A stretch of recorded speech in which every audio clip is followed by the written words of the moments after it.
Welcome to Not Milk Never Milk. Subscribe if you're lactose intolerant. You start by gathering essentials, textures, and a place to attach the light. Open Obby Creator and import 3 color textures, red, green, blue, so you can blend a true rainbow. Once done, insert a part and name it Light Core, anchor it, and set transparency to 0. 5 so the colors mix visibly. You then add a point light to Light Core, set range to 16 and brightness to 2. These steps give you a controllable emitter, and the raw color sources you'll modulate next.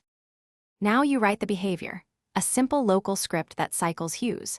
You set up an HSV lerp that moves hue from 0 to 1 over time, with speed around 1.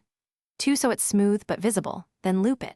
Make the script update both the point light, color, and the visual decals or surface textures so the glow and visible surface match.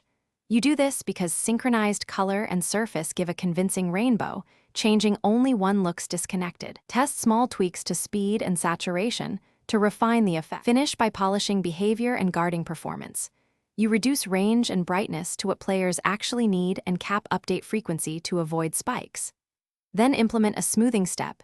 Use tween service or interpolate color over 1/10 of a second, so colors transition without popping. This is why visual jitter often happens. Finally, run the color logic on the client to keep it responsive.